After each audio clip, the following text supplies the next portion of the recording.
I was out walking the other day and I found a brand new way to shoot panoramas. And if you don't know what a panorama is, it's basically one of those long, thin photos that can make a scene look absolutely epic.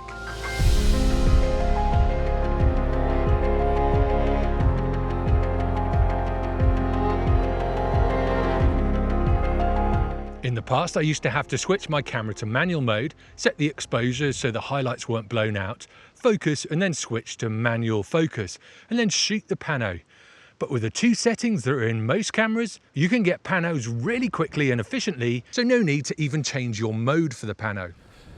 But first I have to find a decent location to show you what I mean. And make sure to keep watching because I've got a tip a little bit later on to work out whether or not a scene is good for a pano. Today is one of those days where nothing is going right. The forecast was quite good. It was for nice blue skies like this.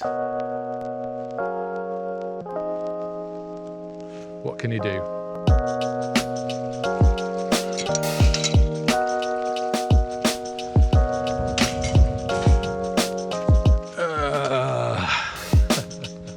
It's really windy today. I've just come up to this ridgeline and there's so much air blowing across it. It's going to be tricky getting some good shots from here, but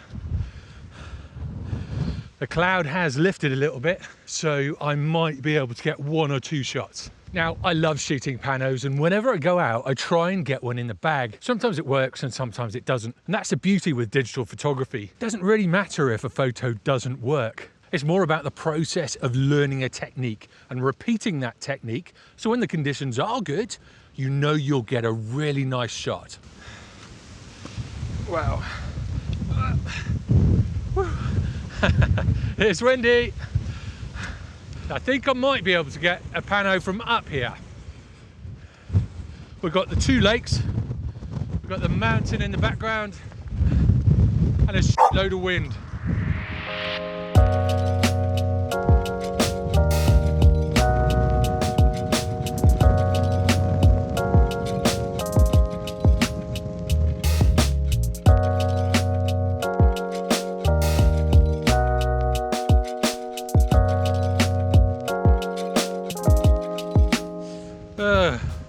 So windy, and the clouds have come down even more, but I'll try and show you what this setting is so the next time you go out you can use it potentially to get a great pano and to add some techniques to your repertoire.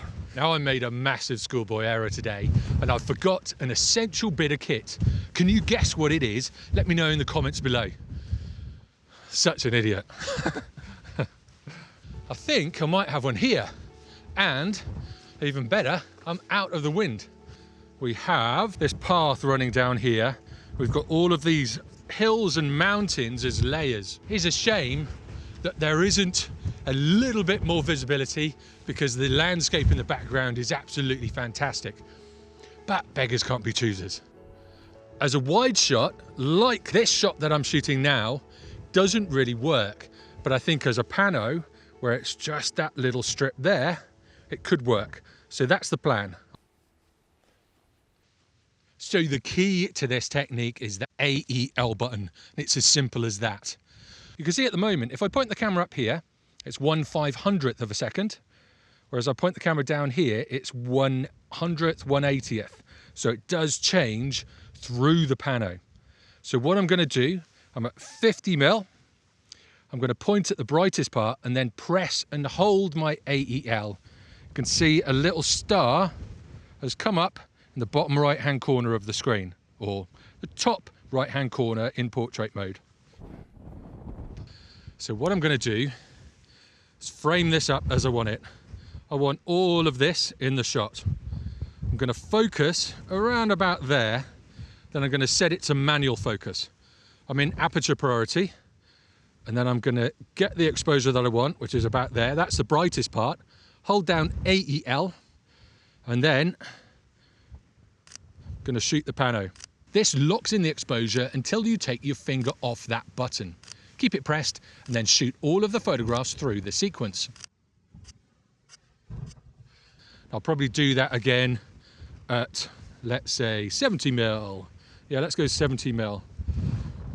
So I'm going to focus on this rock here, set it to manual focus, hold down my AEL on the brightest part, and then go through the shot.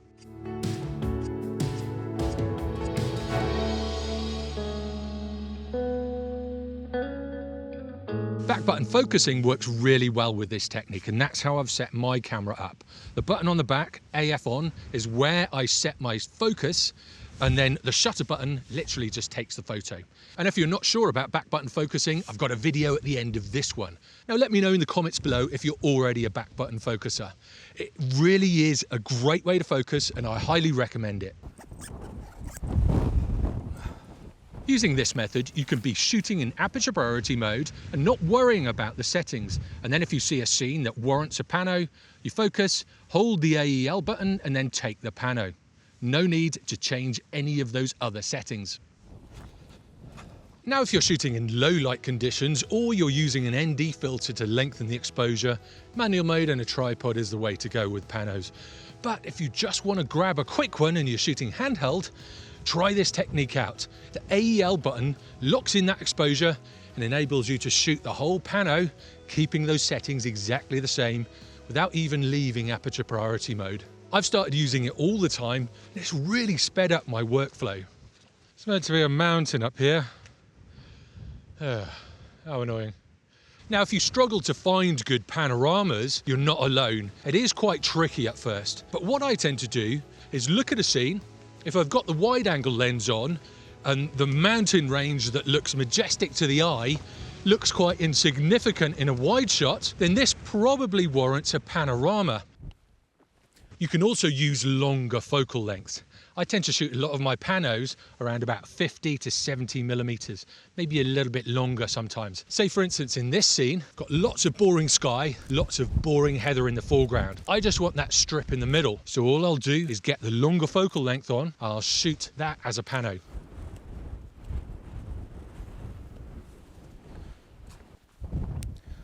Now, if you're wondering why you'd want to shoot a pano like this, instead of just shooting wide and cropping in, it just means you're not losing megapixels.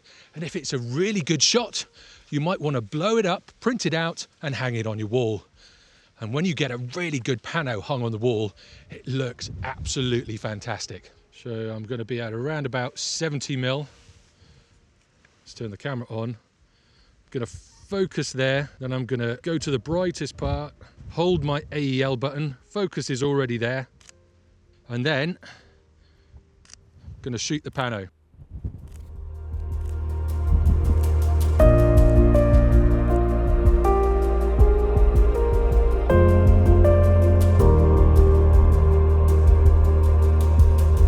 It's not the most exciting pano in the world, but it shows you the technique that I'm using to get this shot. Now, if you want to learn about back button focusing, click on this video next. In it, I'll show you how to focus like a pro. Yay, you got there. Woo!